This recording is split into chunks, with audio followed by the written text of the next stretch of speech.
Gimme. Well, you've already used a gimme.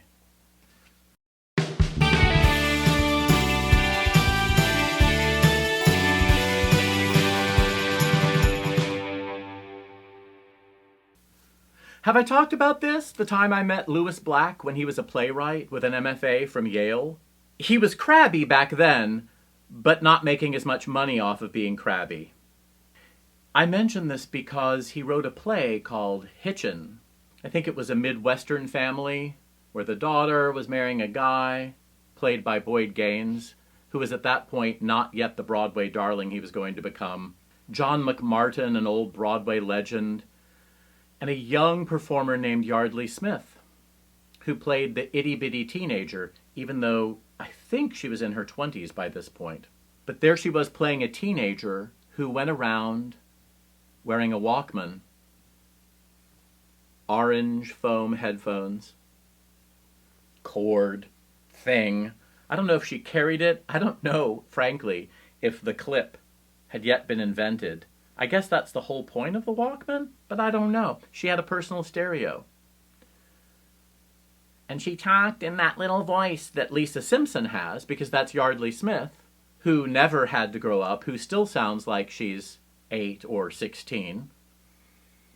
And her character had a lovely monologue about how she liked wearing the headphones.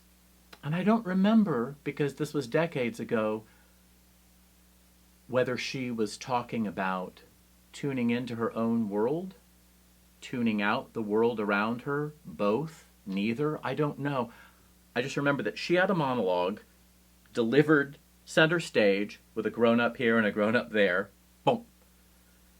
And so we watched her because that's how the staging told us to behave, and thought about it and thought about it and thought, yeah, this is really gonna do us in. Between video games, which I loved, and all that television with, some cities having as many as 7 channels, and the personal stereo,